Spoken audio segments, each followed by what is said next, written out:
Herzlich willkommen bei Story Studies. Hier lernst du Englisch mit spannenden Geschichten. Du siehst die Geschichte mit englischen und deutschen Untertiteln, damit du jedes Wort verstehst. Los geht's und viel Spaß!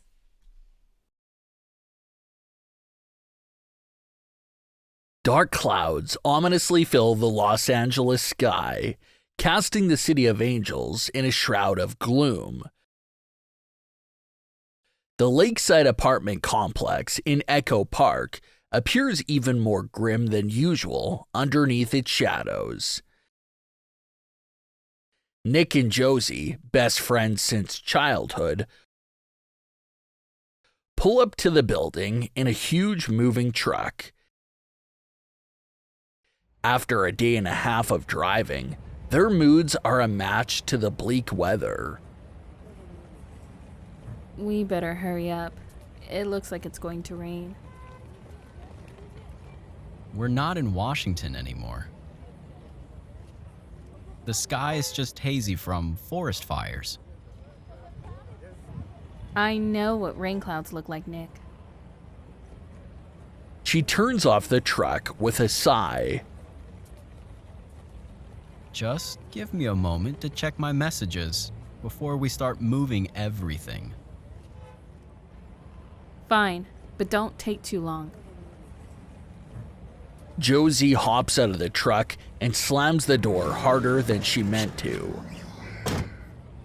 She's impatient to get everything moved in and get this day over with. Tomorrow starts her first day at Primordial Games, a startup company she's been a fan of since they released the game Black Ship 3 years ago. I just want tomorrow to be here already. Inside the truck, Nick pulls up his email on his phone. Come on. Please be a message. Nick's face falls as he sees there has been no responses to his job offers. The screenwriting job he thought he had in the bag has fallen through, and he's not sure how he'll pay his half of the rent. He still hasn't told Josie. Shoulders hung low, he gets out of the truck. Hey, Joes. Still mad at me? He gives her his best puppy dog eyes. It works like a charm. She wraps an arm around his shoulder. It would take a lot more than that to piss me off, Nini. I'm sorry if I was grumpy. I'm really glad you're here with me. Me too. There's no one else I'd rather have as a roomie, even if you are messy. You're the one who leaves his nasty socks everywhere. She elbows him playfully. That was when I was in high school, Joes. You left them all over the motel last night, and I was the one who had to clean them up for you. Look. He points upwards, an obvious deflection from the conversation. I think the sky is clearing up. There's going to be sunshine in no time. Just as he says the words, globs of rain land right on top of their heads. Within seconds, the two of them are soaked.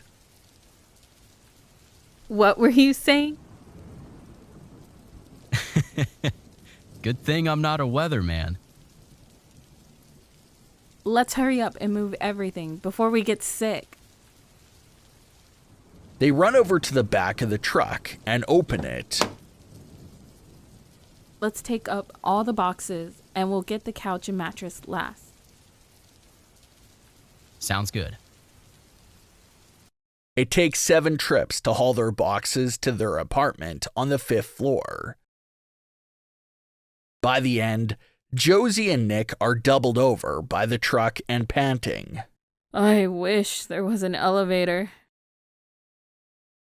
At least it's stopped raining. They look into the truck, groaning in unison. Their heaviest and largest pieces of furniture still need to be moved: a couch, 2 mattresses, and their bed frame. Nick dramatically falls against the truck as if he might collapse. We should have hired movers. You were the cheap one who didn't want to hire them. It was you. You never want to pay for anything you think you can do yourself. He playfully wags his finger in her face. The both of us are cheap. That's why we're such good friends. That's true. They laugh in unison. With her energy returning, Josie takes a deep breath and pats Nick on the back. She's determined to move the rest of their belongings before nightfall. Come on, Nini. We can do this. Remember when we won that tug-of-war contest during field day? She eyes the sofa like it's her mortal enemy. I do, but we had half the football team on our side. He groans, unconvinced of their mutual athleticism. But I guess we have no choice. Let's start with your ugly couch. Ugly? You said it was cute. Yeah, when it was at your grandmother's house. I'm not going to say what I truly think about it while she's making peanut butter cookies for me. Josie's face drops into a hurt expression as she grabs the end of the couch and begins to move it down the ramp. Nick feels bad. He shouldn't have teased her about it. It's not just a couch, but a piece of home. Josie's grandmother is one of the most important people in her life. She probably is already missing her a lot. Joes, I was kidding. Shut up and grab the other end, will you? Josie shrugs. She's too focused on getting it up to their apartment to be really hurt. Nick grabs the other end of the couch, and they begin their journey up the walkway. The couch is ancient and bulky, making it difficult to carry. Careful, it's almost scraping the side of the building. Okay. They move a few steps over, groaning as they do so. When they finally reach the end of the stairs, they set the couch down for a micro break. Once we've caught our breath, I'll take your side. I should be on the end pulling it up. All right. But if you let go of it and crush me, my death will be on your hands. And the last peanut butter cookies my grandmother will make will be poison ones. Don't worry, I got this. I've been working on my gains. He flexes and kisses each of his biceps. Josie shakes her head, unimpressed. After their heart rate lowers, they switch sides of the couch. 1, 2, 2, 3. They lift it in unison. Nick takes a step onto the stairs.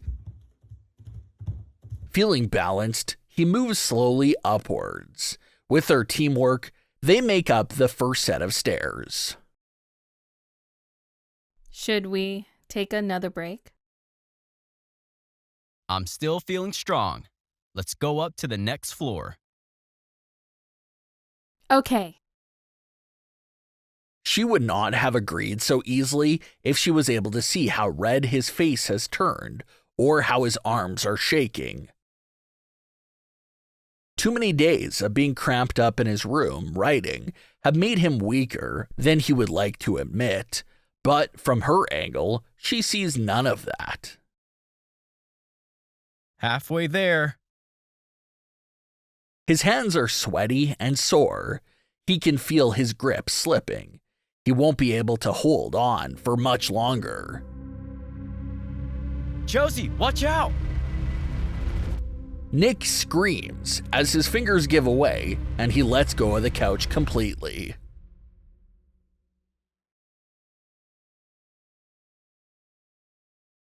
Nick and Josie are carrying a bulky couch up the stairs to their new apartment when a sudden wave of fatigue hits Nick. He screams as the couch slips from his hands, certain that his best friend is about to be crushed.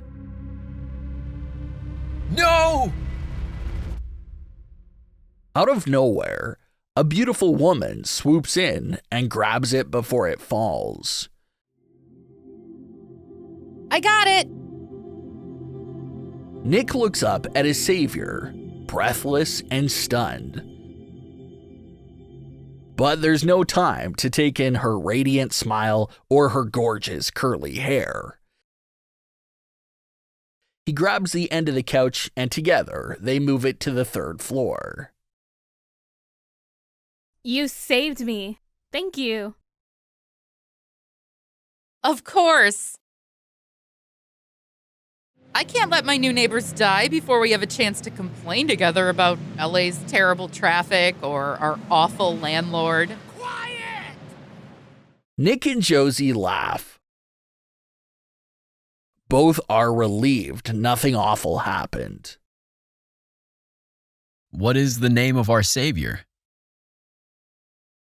I'm Maya. What are your names? Maya smiles, turning to Nick for a handshake. Her beautiful hazel eyes are making him feel nervous. Josie holds back a chuckle. Nick acts like he's a playboy, but he usually chokes in front of a beautiful woman.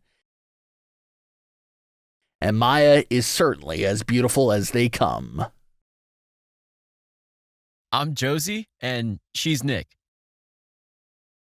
I'm Josie, and he's Nick.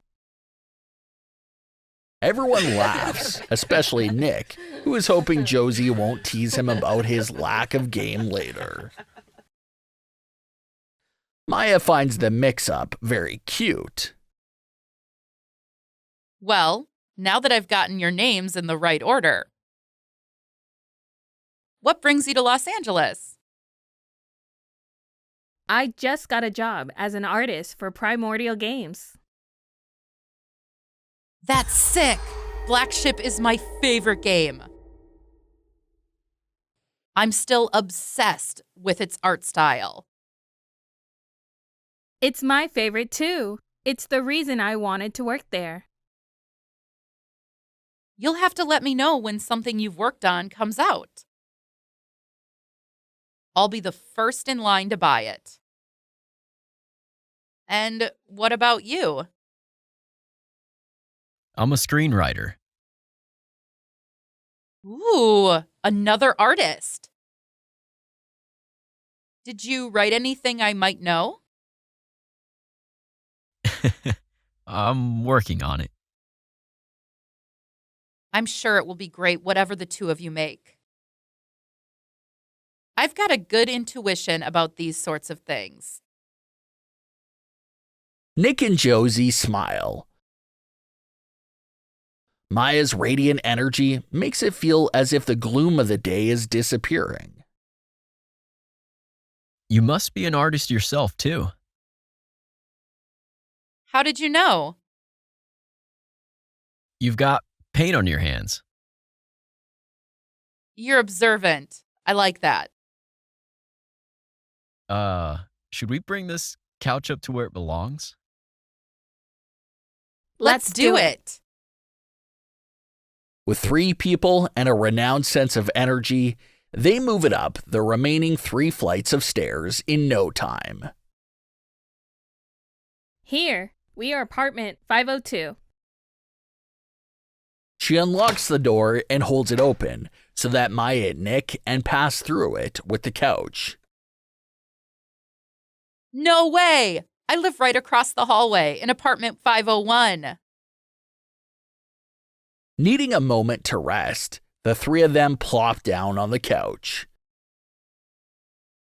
Thanks for helping us bring the couch all the way up here. Not a problem. I'm just excited to finally have some cool neighbors I can be friends with. Everyone else I've met is either a tech bro or an influencer. Ugh, I don't want to run into either one of those. But in LA, that's unavoidable. If you want to avoid those types of people, y'all should come to the artists' meetup at the cafe I work at tomorrow night. What time is it at? 8 p.m. at Funktown Cafe. I'll probably be free, but I'll have to check my schedule. It's okay if you can't come, Nick. I'm sure Maya and I will have plenty of fun without you. Josie and Maya giggle like friends hiding a secret. No, I'll be there. The following day, Josie arrives at her office in a good mood. Autumn in Los Angeles feels like summer in Washington. It's 72 degrees and sunny. She could go swimming at the beach in this weather. This feels so nice. She takes a deep breath, enjoying just a bit more of the sunshine before stepping into her office building.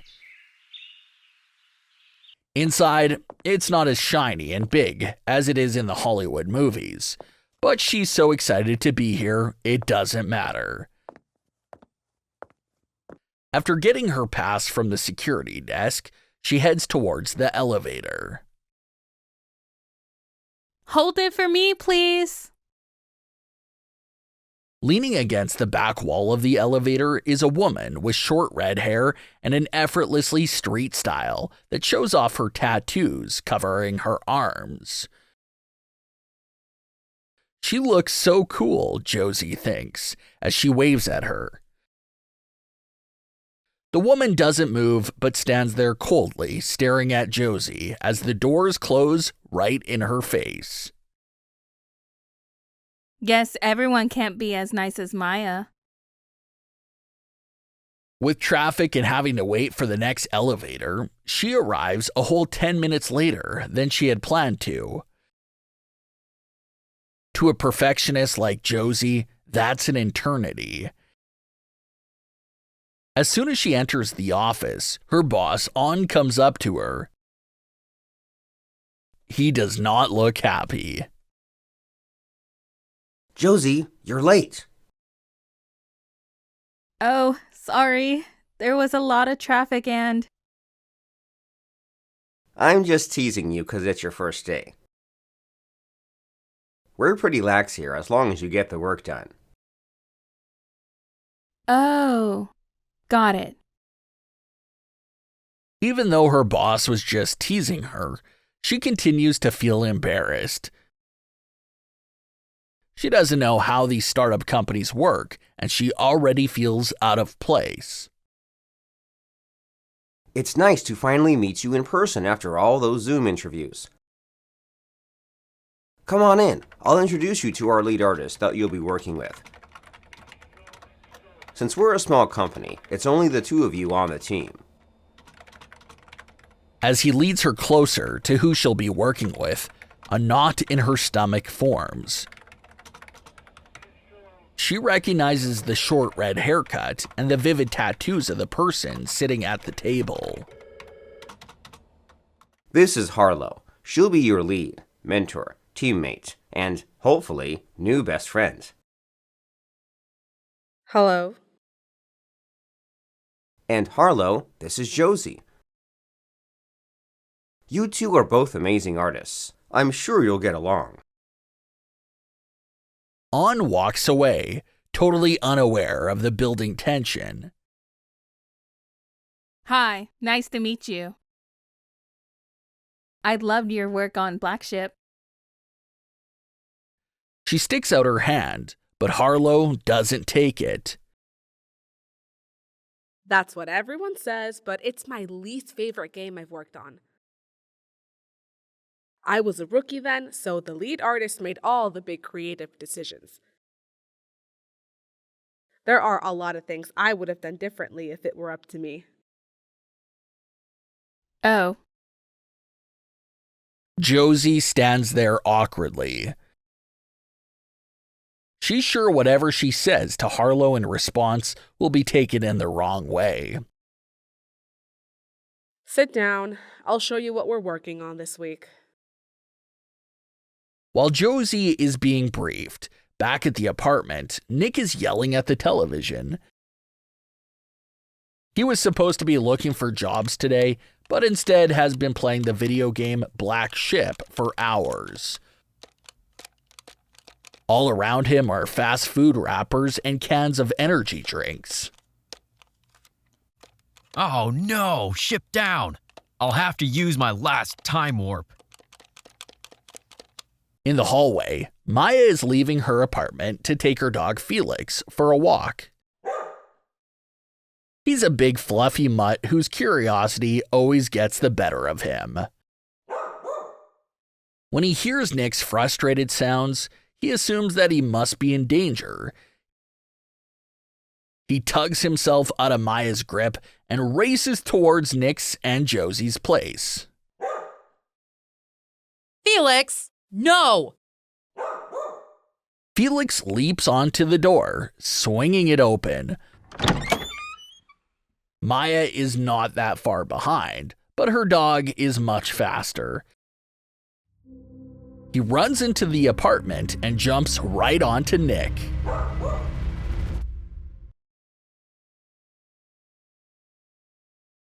Nick drops the video game controller as he hears the door to his apartment swing open with a thud. At first, he thinks it's Josie coming home to grab something, but then he hears barking. What's going on? He turns to see Felix, Maya's big fluffy dog, running towards him at full speed. The dog leaps through the air and into Nick's outstretched arms. Ah! Nick falls backward onto the couch. Maya runs into the apartment to find Felix on top of her new neighbor, licking his face. Felix, no, come here! She pulls her dog off him. Nick, are you okay? I'm so sorry. Nick sits up, wiping his face. He's a bit surprised, but not at all hurt. I'm okay. I grew up around big dogs like yours. Josie's grandmother had a few over the years. That's good. I was worried.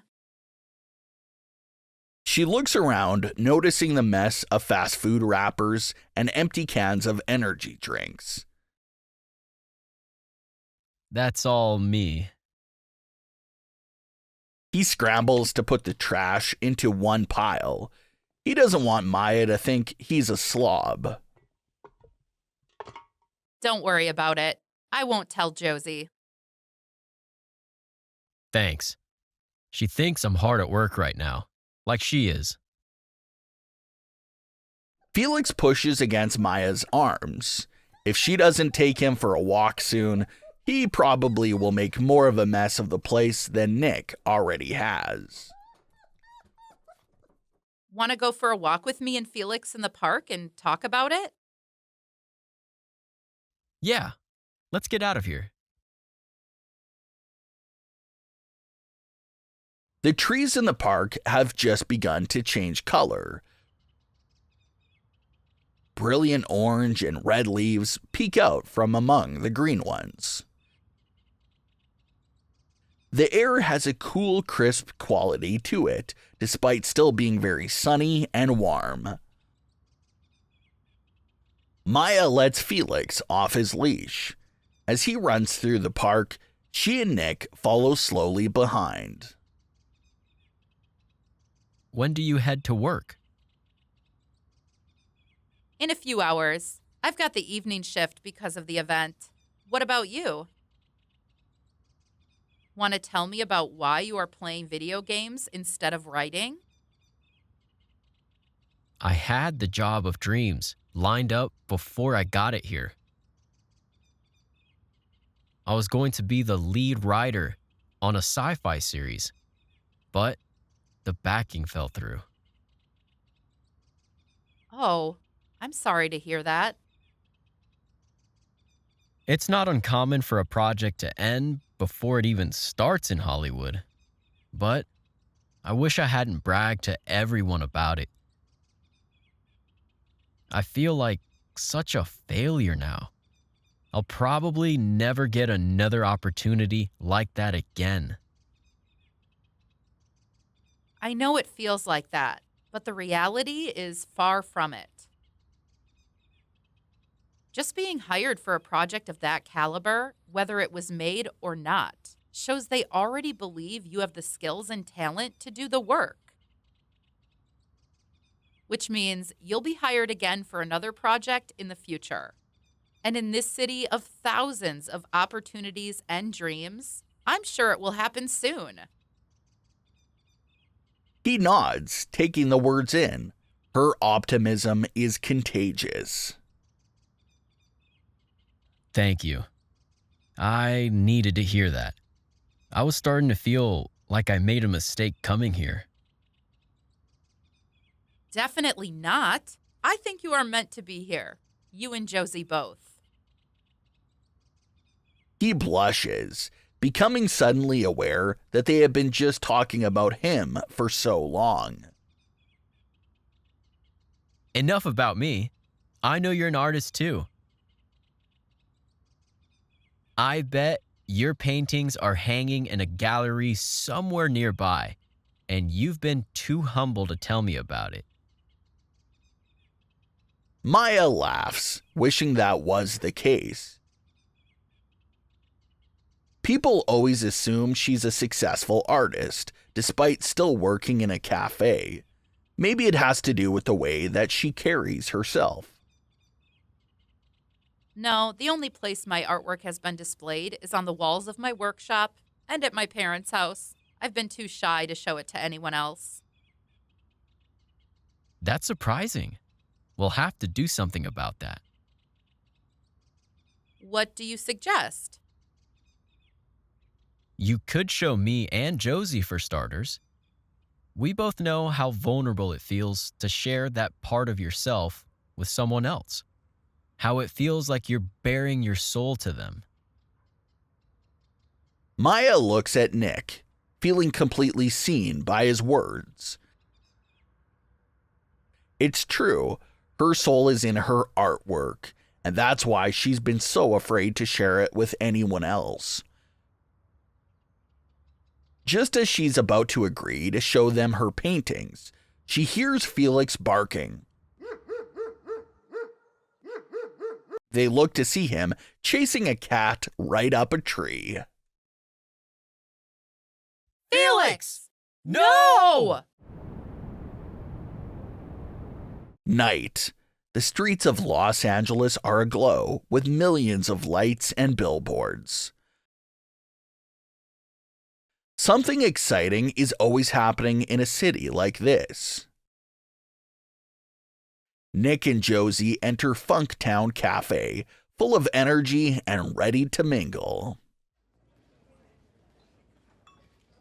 Wow, of course. The place where Maya works is so cool. The coffee shop / record store is decorated like it's right out of the 70s, with wood paneling, funky decor, and geometric lamps. In the corner is a DJ booth where Maya is playing records. I love it here. Hey, y'all. I'll be with you in a bit. We should mingle. Good idea. They both head in opposite directions, looking for new people to meet. A woman in her early 30s makes a beeline for Nick. Psst. Don't talk to that guy in the corner. He's a bad actor who is just trying to get someone to make his actor's reel for free. Thanks for the heads up. I'm Nick, by the way, and not an actor, so you don't have to worry about that with me. Nice to meet you, Nick. I'm Zoe. I'm a director. What about you? You're just the person I was hoping to meet. I'm a screenwriter. While Nick and Zoe talk about their aspirations, Josie is looking at some artwork in the corner.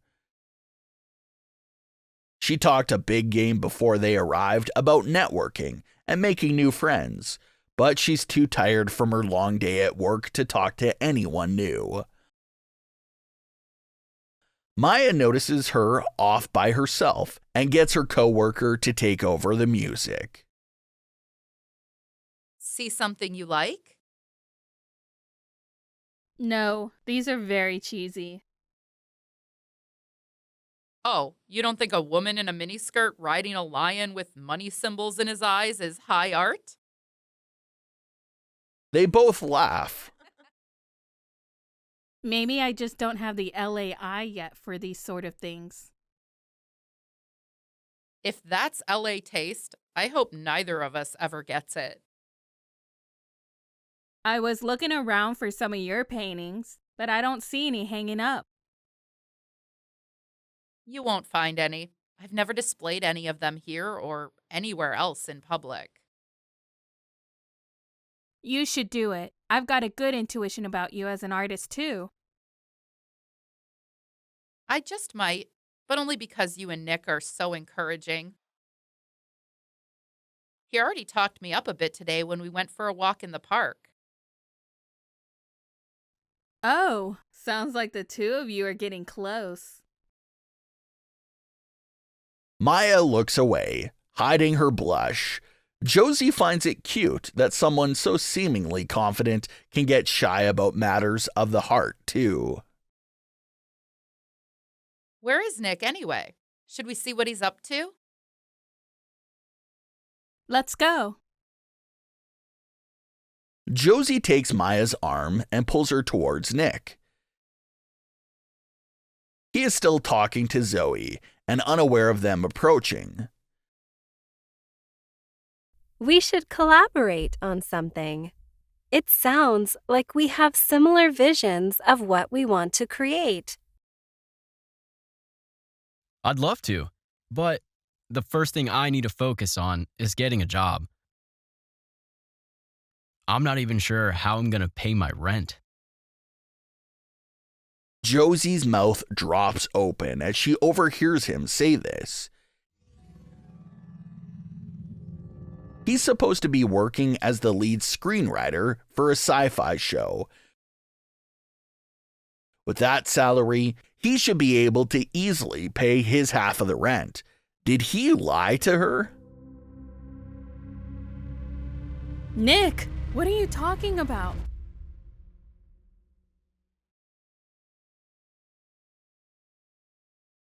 The night air blows coldly through the city of Los Angeles. The temperature is dropped to a chilly 55 degrees, which for Angelones means wearing a heavy winter jacket or drinking another shot of tequila before heading out.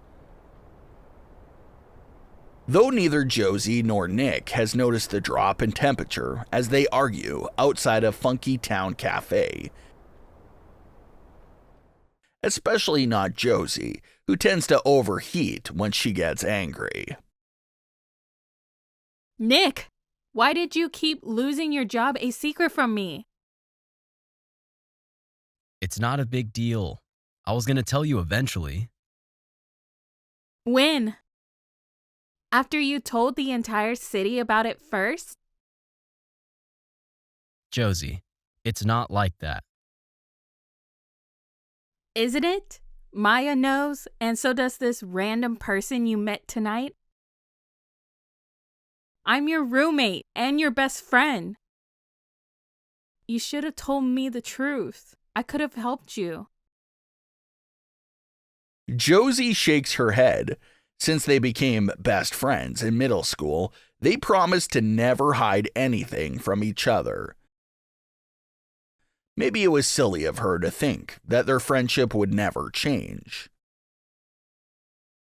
I'll see you at home. I'm tired. Josie. Nick watches Josie walk away and thinks about running after her, but does nothing. He thinks it's better to give her some time to cool down before he tries explaining things to her. Through the window, Maya sees Nick standing alone and goes out to him. I didn't realize you hadn't told Josie you lost your job. It all happened so fast. I didn't mean to keep it a secret.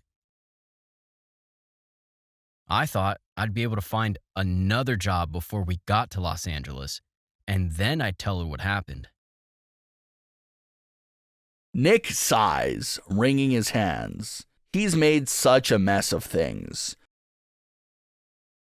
Maya feels for him. She has been on the wrong side of plenty of arguments with her friends before. I can't help you out with Josie, but I could help you get some work. If you're not above writing for a soap opera, my friend Terrence is a writer for Empire of Shadows. I'm not above it. I'll do anything. It's not exciting compared to what your last gig would have been, but it's consistent paid work. I'll send you his contact. Thank you, Maya. You're a lifesaver.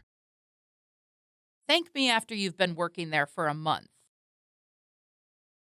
After getting Terrence's information, Nick takes a rideshare home. When he arrives at the apartment, he's surprised to find Josie still awake and drawing in the living room. I thought you would have already been asleep by now.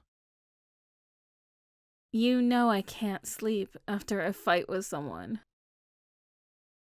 She doesn't look up as he sits next to her. I'm sorry, Joes. I should have told you. The truth is, I was embarrassed. We were both moving to LA for our dream jobs, and before we even got here, I lost mine. I was afraid you wouldn't want me to come with you anymore if I told you. Her heart softens as she hears him talk honestly. She would have felt the same way had it been her. Aw, Nini, I would have never left you behind. Best friends are supposed to help each other through the hard times as well as the good ones. I know. Can you accept my apology? She scoots over and puts an arm around him. You're already forgiven. Just promise me you'll talk to me next time when something like this happens again. I promise. And I have good news. Thanks to Maya, I might have a job as a scriptwriter for Empire of Shadows. The cheesy soap opera that my grandma Nora likes to watch? That's the one. Oh. Can you write me in as a guest star? I want to be someone's evil twin sister they don't know about who comes in and steals their fiancé and their life. Sure thing. Taking notes as you speak. They stay up late into the night, making up stories for their imagined soap opera characters. Over the next few days, Nick fills a notebook with the ideas from their talk. By the time of meeting with Terrence, He's confident he can make the job work. He walks into the library, surprisingly excited for his new writing adventure. Nick, over here. As soon as he spots his new coworker, his excitement wanes. Terrence looks like he hasn't slept in days. His hair is sticking up in odd places, and he has bags under his eyes. In front of him are 2 laptops and 3 huge stacks of scripts. Nick wonders what he has gotten himself into. Hey there. Sit down. There's no need for proper introductions since we already know who each other is. I hope you're ready to get to work. I am. Thanks for helping me out. No, you'll actually be helping me. Writing episodes for a soap opera is a big thing. In the golden days of this work, there used to be at least 10 writers on the team, and now it's just you and me. The last guy quit when the annual raise they promised didn't come through again. Nick sits down, trying to take all the information in without getting overwhelmed. Jeez. How long have you been writing for Empire of Shadows?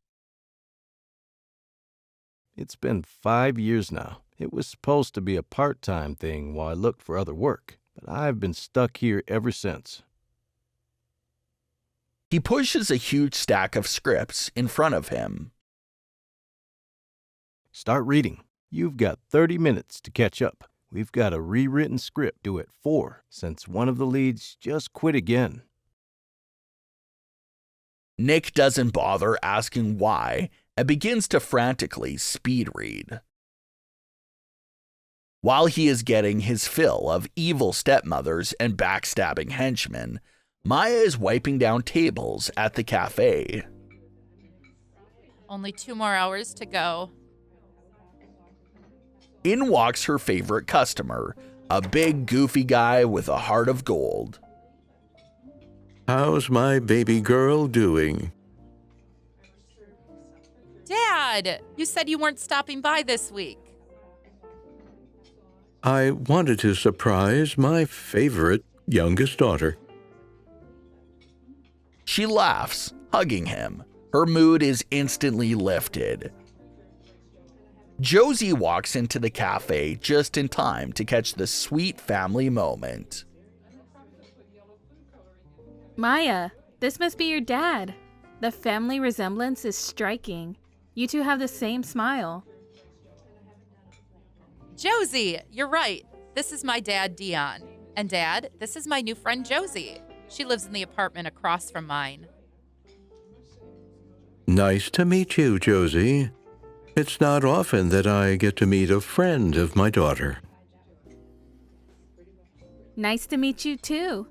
What brings you over to see Maya today?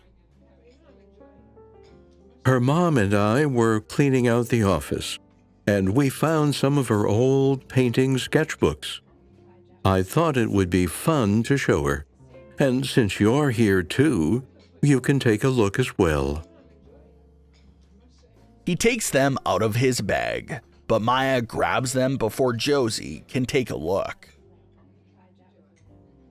Oh no, no one is looking at those but me.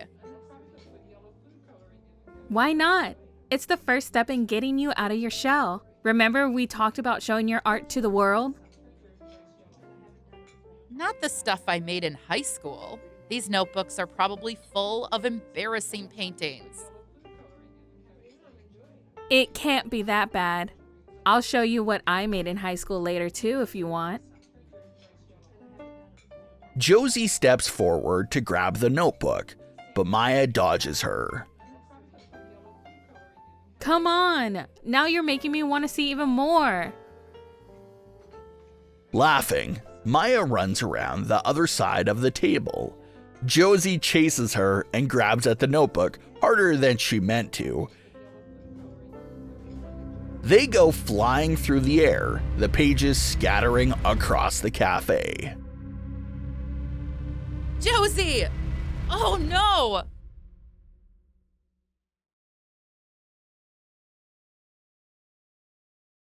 Josie's mouth opens in horror as Maya's paintings scatter across the cafe.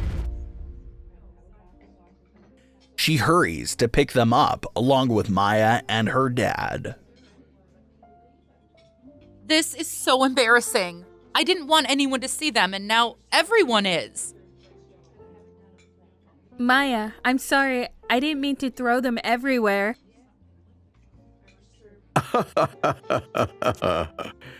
Children never really change. Maya and her older sister, Callie, used to do things like this all the time.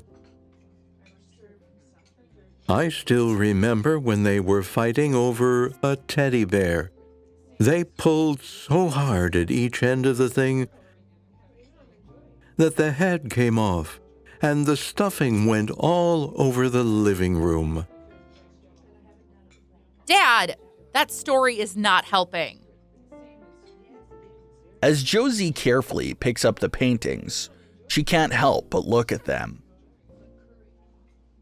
They are half-finished sketches of mountains, lakes, and gardens in the beautiful soft light of early morning. They have an ethereal quality to them that makes Josie gasp in awe. Maya is even more of a talented artist than she had expected. I can't believe you made these in high school. They look like they should have been in a museum. They aren't that good. You're just exaggerating because you feel bad for embarrassing me. Maya takes the paintings and shoves them back into her notebook.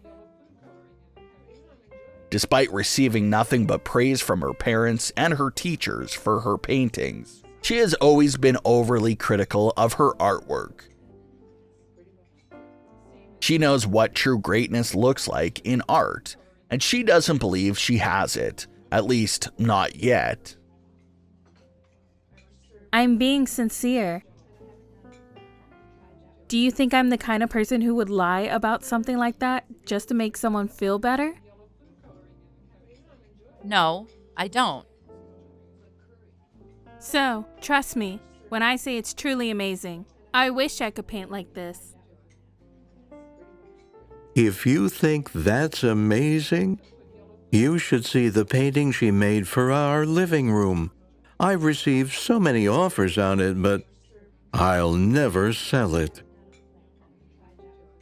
Dad, those offers only come from your friends on your bowling team.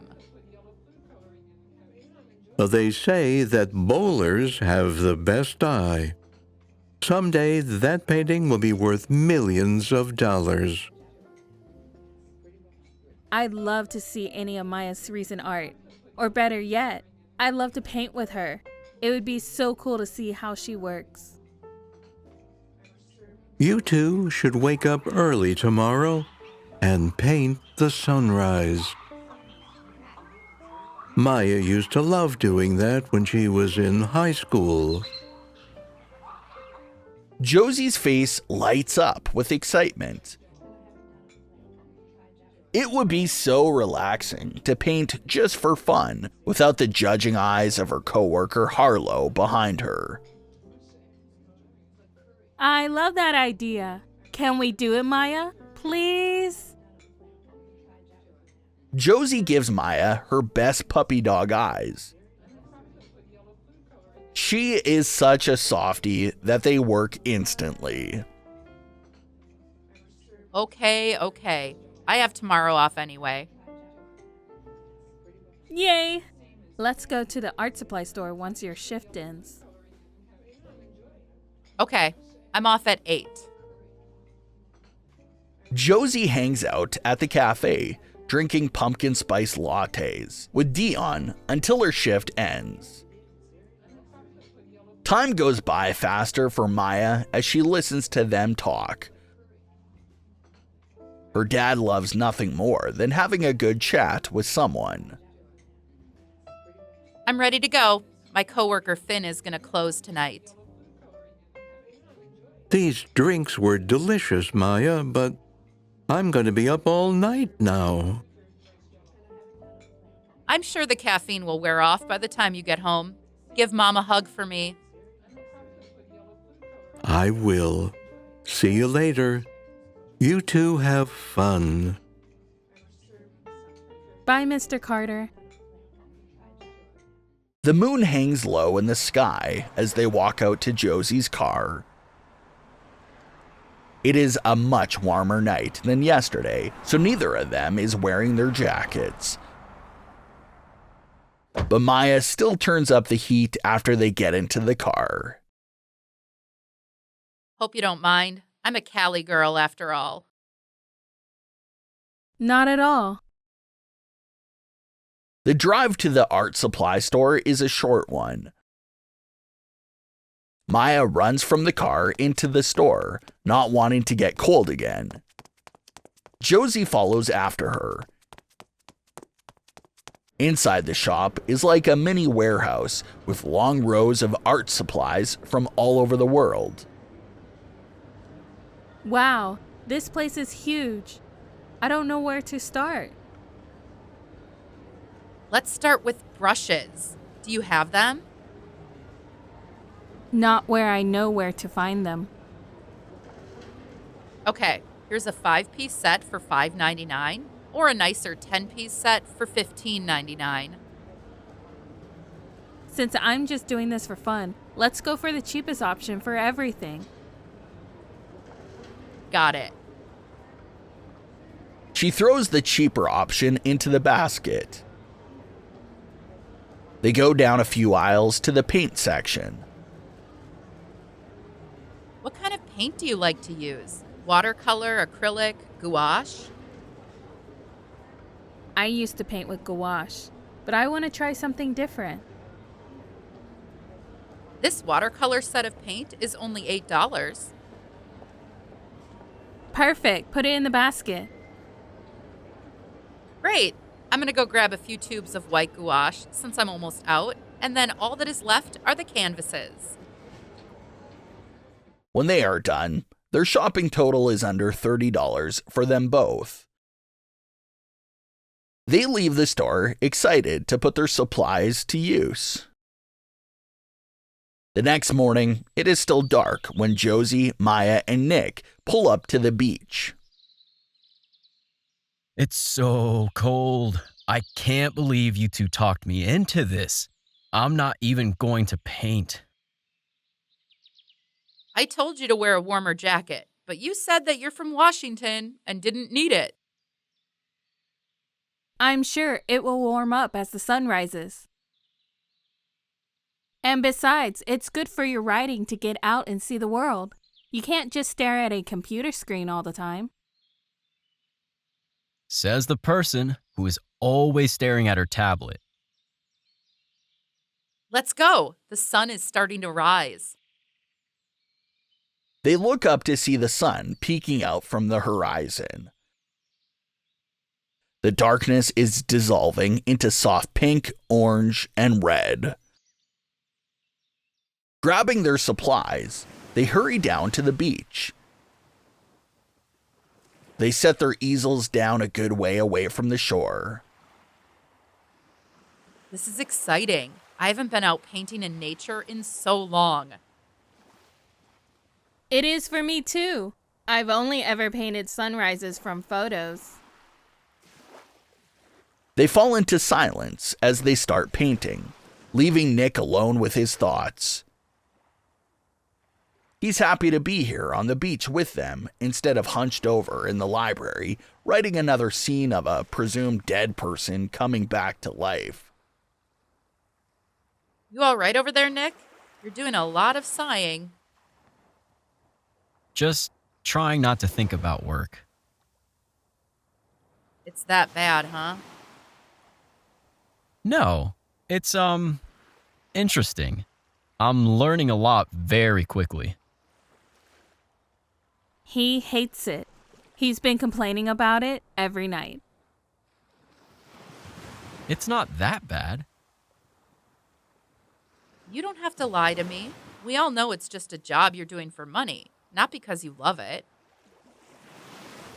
I'm thankful to have it, but it is stressful.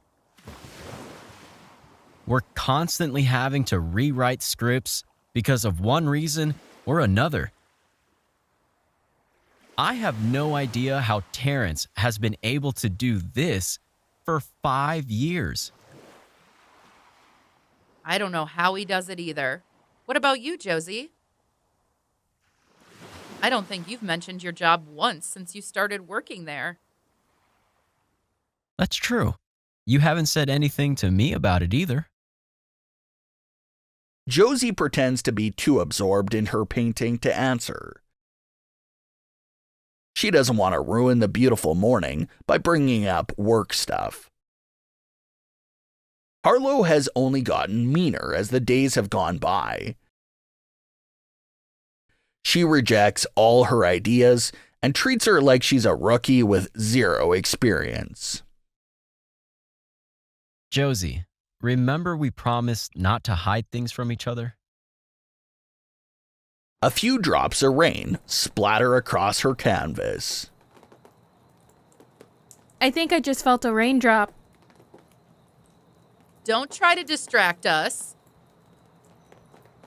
I actually think I felt one too. Within seconds, the light rain turns heavy.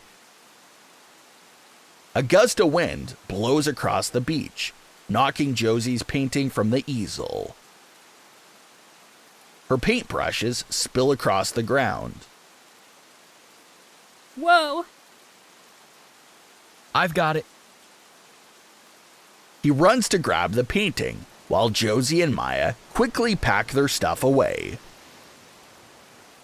A loud and long beep sounds from their phones at the same time. It's a severe weather warning.